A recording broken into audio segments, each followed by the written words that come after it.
Hello. So I just wanted to take some time to share my personal experience with the Dark Night of the Soul. So the first thing I'll do is just kind of briefly describe what I mean by that. So the Dark Night shares a lot of parallels with things like depression, a midlife crisis, or even psychosis.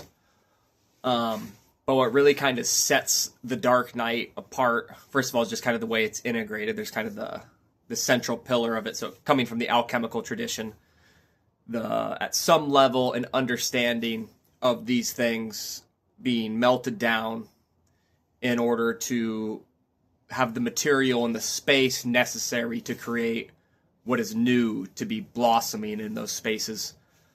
But more than that, what really kind of, I believe, signifies the Dark Night as opposed to just run of the mill like depression or a severe response to trauma or something like that is essentially the collapse of meaning, or the ways in which you perceive and make meaning out of your life collapsing in a way which ultimately results in the kind of destruction of the old life.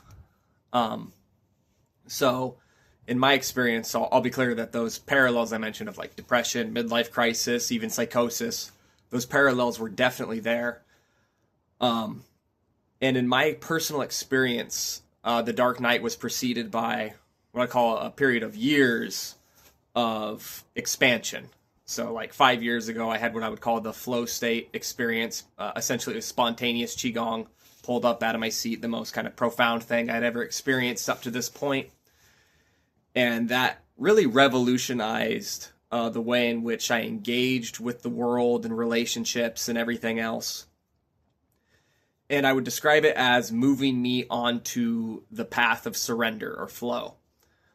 And what I'll say is I think a very large part of what allowed me to move forward on this path and for that to feel relatively stable and orienting was the signals I was receiving from other people.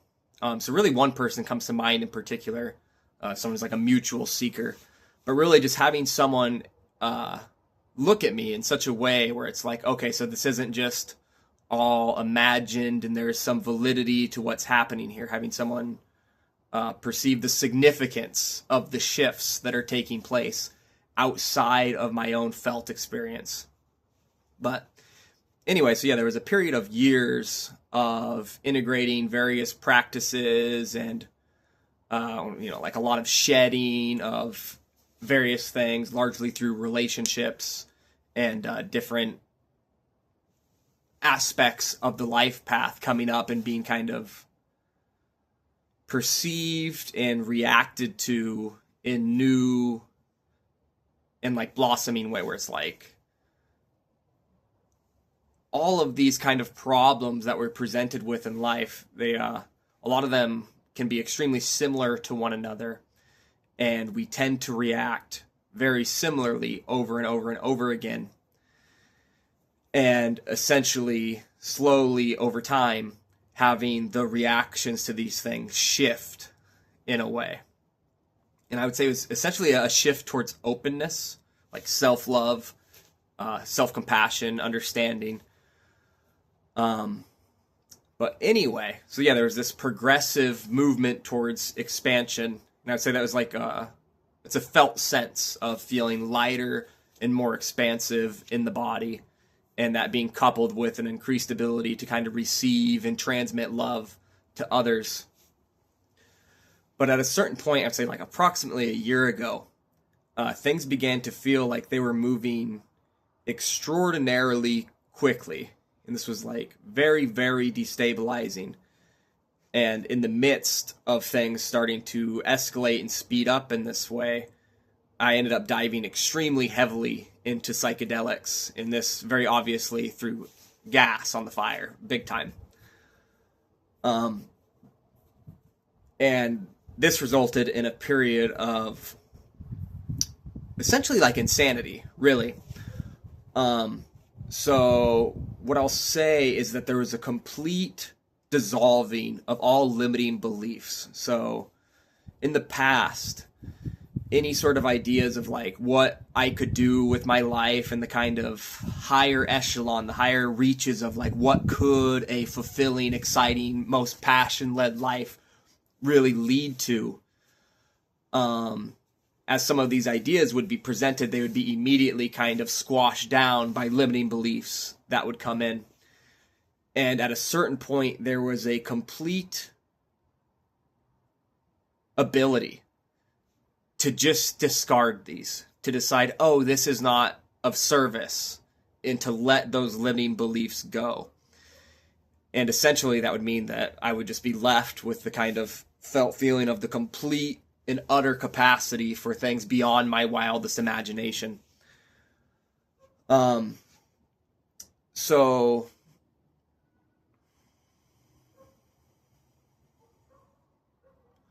ultimately this did lead to the complete dissolving of everything that really did feel meaningful. So again, I mentioned that the Dark Knight ties back to the kind of dissolution of the meaning-making structures. And in my case, before it collapsed into the actual Dark Knight, where there's just this kind of like felt abyss, this hole, everything collapsed into a kind of single point. Where so it's like for my entire life, meaning was to be derived from basically other people's opinions or judgments, or like, okay, this thing feels meaningful. Like even just like cleaning your room, that can feel meaningful. This job feels meaningful. This role feels meaningful. And all sense of meaning ended up collapsing into the single kind of point of to be of highest service to creation. And again, when I was going very deeply into the psychedelics, that's essentially what I was doing, was over and over and over again, in every way that I could possibly imagine, through different ceremonies, all the different ways in which I could think to phrase it, and everything else, just shouting into the universe something like, please, Lord, allow me to be of my highest service to all of creation, regardless of the suffering that I must take on.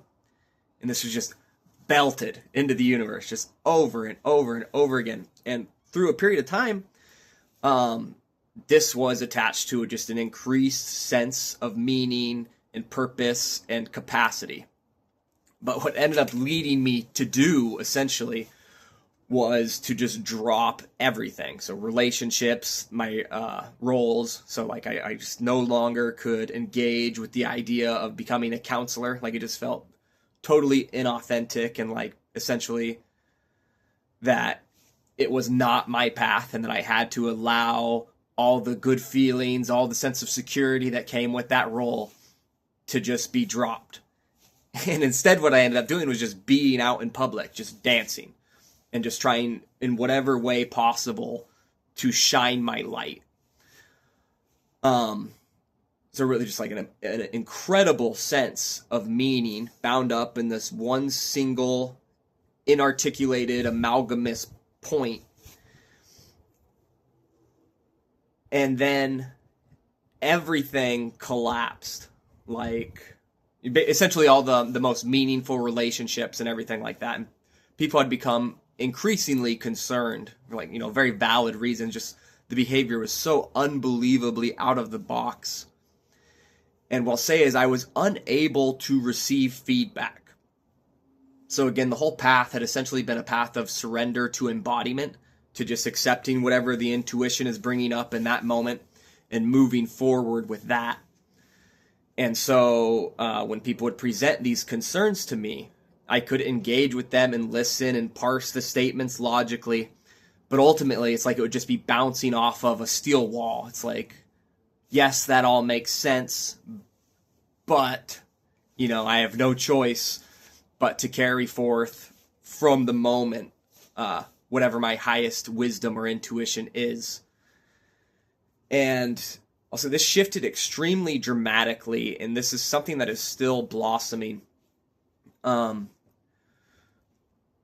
so there was one moment in time where my dad was extremely concerned, and he ended up shouting something, and he shouted it with the intensity of as if he was watching me just like sleepwalking towards a cliff, and just like it just came out. And what he said was God speaks through people. And when I think of that memory now, it's like I can picture it. I can see him there in the living room. And it's as if there was a stone that just hits the middle and it ripples out from there. And I'll say from that day, it feels as if more and more so when I'm speaking with people, it feels as if I'm speaking with God or receiving signals from God directly. And so as a part of the whole path, so like the period of like 5 years, and then when things like really started to speed up, there was an escalation of the sense of receiving signs and synchronicities and coincidences that would just feel too impossible to really kind of parse with logic. And at a certain point, it's almost like the only real logical response is to accept that I can't understand these things, and they're simply pointing to the fact that these things are beyond my ability to really grapple with in any sort of logical way. But so I'll give an example of, so this wouldn't be like the synchronicities that are just so far beyond logic, but just in the way that my mind had begun to work. It was like, so for example, a tree fell, and there's nothing coincidental or really any sort of like, there's no inherent meaning to that at all. But I could observe the way in which my mind was grappling with this sort of symbol and applying meaning to it and being able to kind of observe, okay, well, this must mean that I really feel this way, because it's like that these interpretations and everything, they're just coming up, and they're not coming from nowhere. They're coming from my system, all the pieces put together, the logic and then everything that is prior to logic and everything else. And so, kind of what it feels like is that at a certain point, the words of my fellow human beings began to be received in a way in which they're kind of the most refined, the most tuned in, or like cogent symbols I could possibly have to work with. And now when I'm speaking to people, it does feel like speaking directly to God. And this feels more intense when I'm engaging with people who aren't like very heavily tied to my old life, and there's not all this kind of extra baggage and everything, but just kind of like these fresh interactions. And there's just such the sense of being like very deeply tuned in to what am I supposed to be receiving in this moment, kind of like what is the lesson, or what's the message? What is my experience of this interaction? And what does that mean in terms of my behavior, and what is kind of the wisest move forward? On that note, I'll switch here and say that as I exited the kind of dark night of the soul, so I guess first I'll mention very quickly just the depths of the dark night in my experience. So there's a period of like months where it was just continuous weeping. So, and just very intense contractions in the body. But I'd spend probably 50% of the waking hours just actively weeping.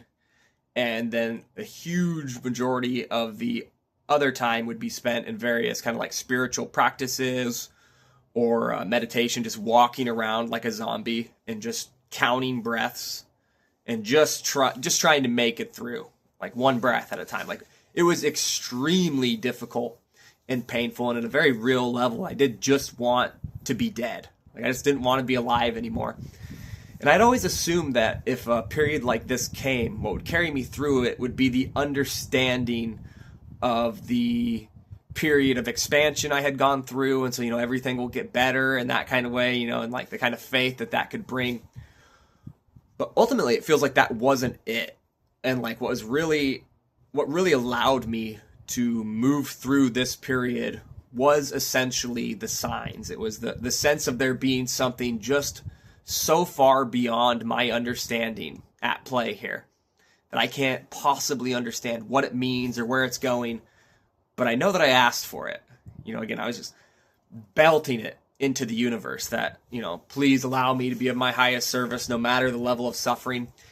And then in reflection, being able to look back and see how, even though I didn't quite understand what I was doing, how all my behaviors perfectly aligned to bring this upon myself. Anyway, so through this fucking immense abyss, like beyond anything I possibly could have had any sort of like comprehension of, or any ability to kind of understand was even possible. And then as I exited that, and I began to go out into the world, and I entered into some other circles, and, you know, this kind of like this fresh entering into the world, what ended up happening is essentially just receiving so much love that it's just beyond staggering, really. And my intuition is that it's basically a reflection. It is because I am meeting these people with like genuine love and acceptance, and so I'm receiving that back. But from my own like felt sense, it really is kind of, I'm just out there being, and people just want to come up to me and they want to tell me that I'm good, that I make them feel good, and they want to touch me. They want to touch me physically, and they want to tell me that I'm good. And it's just, it's so crazy. So what I'll say is that it feels like, I think I mentioned this briefly, but a huge part of what moved me forward on the path of surrender was the signals I was receiving from other people. And these would be specific individuals. And ultimately what needed to happen, what was utterly and totally necessary, was for all of this to be completely stripped away. And then this left space for me to be able to kind of receive this signal from the world in general. So yeah, I mean, it really does. It just feels like through the form of other people's voices now, God just coming up and telling me that I'm good and I don't need to be worried. And on that note, so I'll shift here and talk about spiritual practice, breath work, and what's been happening with that for me lately. Because I mean, it's just so funny. I'll be doing breath work, and there'll be this, you know, resistance coming up or whatever it is. It'll turn into judgments and, you know, basically thoughts. And then at a certain point, I will lose track of that, and I'll enter into this kind of threshold. And the threshold appears to be made of basically terror, or like basically resistance, maybe. But so I get a couple images that come to mind. One is just like a rooster, just like cock-a-doodle fucking do, just like complete and utter, just like panic, or just raise the fucking alarm. And there's something about it that's just so funny. And the other image that comes to mind is someone who, again, is just like either startled or just like caught so off guard by something that is just like so upsetting, and they're just like that, and then they hit their head. And there's something about the relativity of like whatever it was that was freaky wasn't so bad, but then you hit your head, and it's like, but that's not bad compared to what it was. And I can't describe it, but essentially I'll enter this threshold where there's this sort of terror or extreme primordial resistance paired with this element of humor to it. And so I'll go through that kind of threshold, and then it's as if I get booted out. And again, this isn't the literal experience, but this is how it occurs to me to try to describe it. I'll get booted out, and there'll just be this kind of sense of confusion, like there's something meaningful that is happening, and I can't quite grasp it. And then there's a doorman, and the doorman is pointing at me and laughing. He's pointing at my chest. Ha ha. Ha ha. And I'll look down, and I'm wearing a white t-shirt, and on the t-shirt with black letters, it just says bad. Just bad. He's pointing. Ha ha. And it's just so funny, because it's so obvious that it's like, okay, buddy, you can't come in with that shirt on. You know, there's a dress code. You cannot wear the shirt that says you're bad on it. You know, you're gonna have to take that off. And then at this point, there will be a sort of the thoughts are coming back, and there's a kind of deluge of thoughts of every sort of mistake I made, everything that is not according to my highest values. And then, like, who should I apologize to? What are the actions moving forward that I should take? And the one thing that's really funny is that there's someone who I never really thought about apologizing to at all. Like, it never really struck me. But upon having that experience with the breath work, and then it, like, coming up, like, okay, who should I apologize to? It's just this guy. It's like, oh, it's that guy. That's the one who, like, out of everyone, that's the one who really deserves an apology. But at a certain point, it's like these things aren't really appropriate. So it's like, well, that's why in AA and the 12 steps or whatever, they'll talk about the living amends. It's just not appropriate. And ultimately, I know it would be for me. Because this came up, and it's like, I want through that threshold. I want in the door of samadhi. Because that's what it is. It feels like entering into basically a lower level of samadhi and then being ejected out and being shown that I still think I'm bad. And so I'm not allowed to rest in that at this point. But yeah, and then that just being attached to just one person in particular. It's like, oh, that's the person that deserves the apology. And I mean, the whole thing is that it would be for me, and at any point, anyone that I feel like I should apologize to, or anyone who like deserves some sort of message from me, they could be dead tomorrow or right now for all I know. And there's simply no way that this sort of transformation, my ability to enter into that threshold could never really be contingent on any set of words or emotions being expressed from me towards them. It's like it completely misses the point. And it's just that I'm wearing the shirt and I want to take it off, but I don't know how. And again, with the way that everyone has been responding to me lately, or it just feels like the universe, just coming up and telling me I'm good and touching me. It feels basically like it's just a process of being massaged open to be able to accept these things. And the last thing I'll say is that it does feel like at a very real level, I am completely relearning the foundations of true human connection.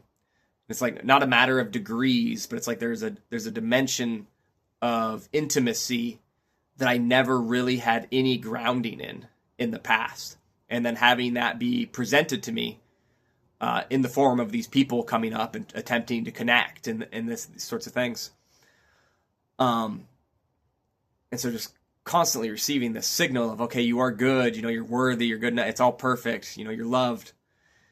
And then simultaneously still feeling more isolated and kind of fractured than ever. Like,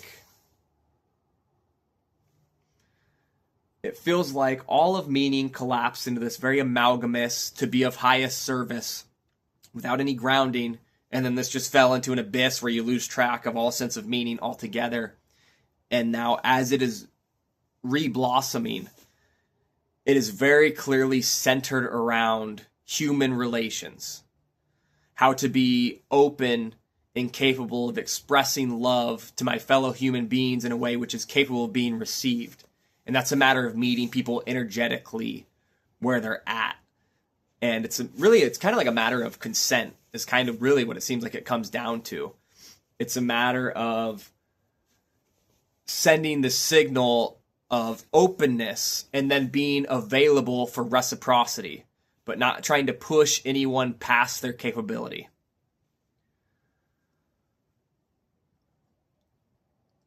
Yeah. I mean, I guess that's just where I'm going to leave it.